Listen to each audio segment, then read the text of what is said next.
So guys, I thought I would show you this. Yes, that's me when I was a kid in a car that my dad and I built together out of a stretched lawnmower frame. And this is me on my go-kart that I had slightly after that. And boy, I had a big time. And I'm still doing that at 53 years old.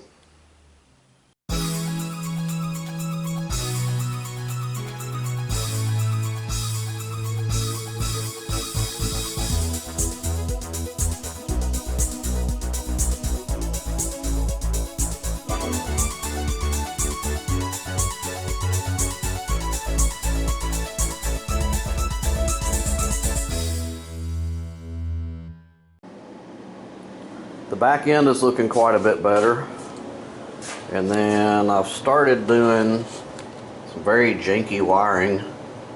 Got a battery in there, and I have a little gas pedal, very crude gas pedal that I made, but it'll work.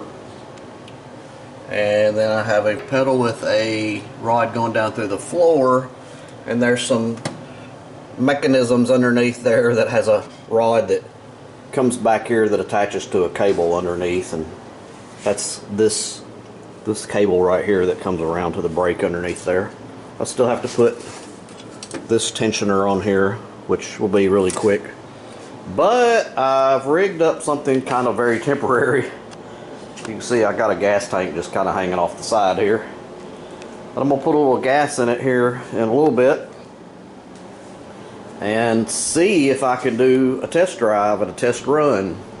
Start the motor, make sure everything's good with it, and hopefully I'll get to drive it around a little bit.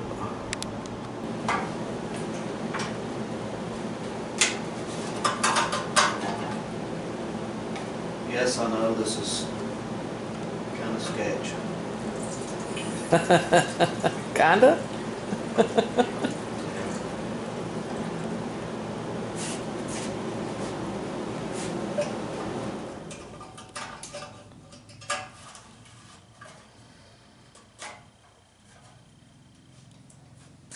I don't really know how long it's going to take for gas to get to it.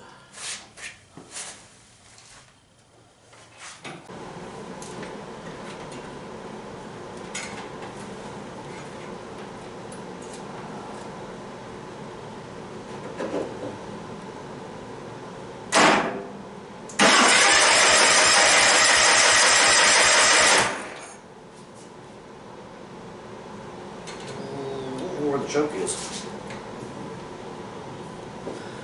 Oh, here it is. Okay. Oh, did you find the choke? Cool.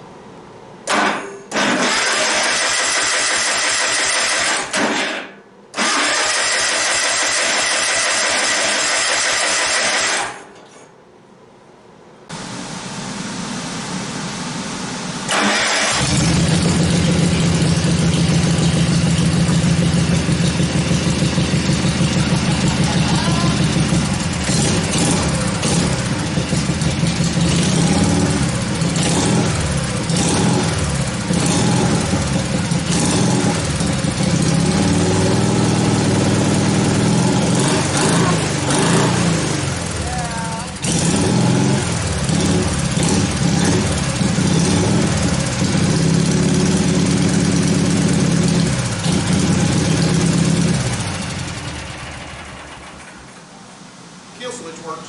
Hey, yay! Kill wire works. Awesome!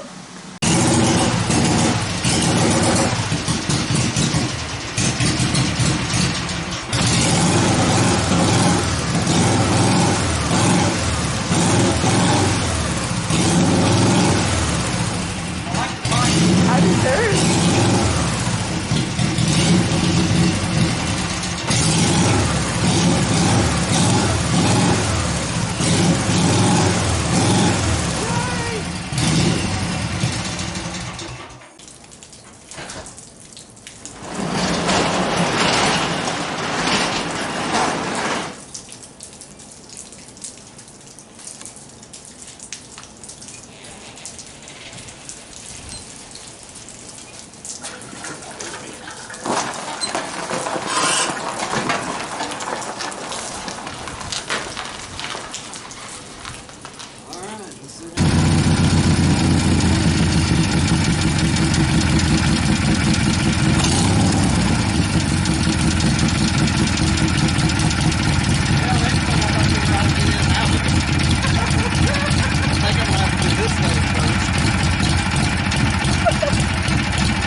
lot of things need work.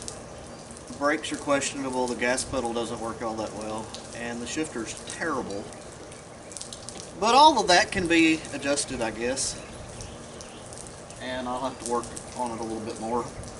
But it moves. I have a running, driving vehicle. And I'm happy with that. Yeah. Look at it smoking.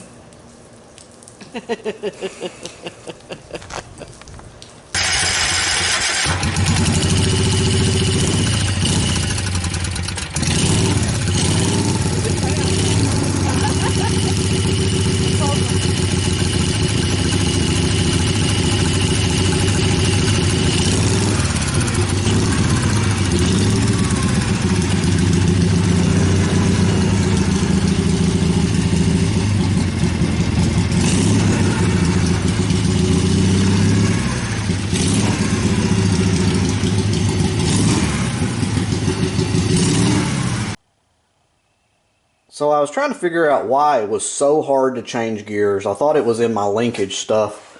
And then I went back and tried to select gears by hand. And this thing right here is what selects the gears. And it should slide freely back and forth on this shaft right here, and it doesn't. I have to put the screwdriver on there and hit it with a hammer to get it to move. So I have another transmission or transaxle just like this, and here it is. This is what I had made for Poor Boy Polaris 2.0 for you 5 people that watch all of my videos. But it was considerably longer, and I had put a straight axle through it in one of the Poor Boy Polaris videos. I converted it to straight axle, put a locker in it, locked it up solid, and it was quite a bit longer when it was on Poor Boy Polaris. It come on out 4 or 5 inches further on each side. And I also used this in one variation of the drivetrain on the mini semi that ended up being really, really slow. So I cut these back because I didn't need them as long. I just needed to have a sprocket on one end. Well, that fell through and I ended up doing something completely different. But what I'm getting at is I think I'm going to use this transmission, but I need this at least 1.5 inches longer on each side, and the old transmission is, so I'm going to take the axle piece out of the other transaxle. Basically going to take this piece and put it in that transmission where I can get back going again. That one shifts really easy, so I think I'm going to try that.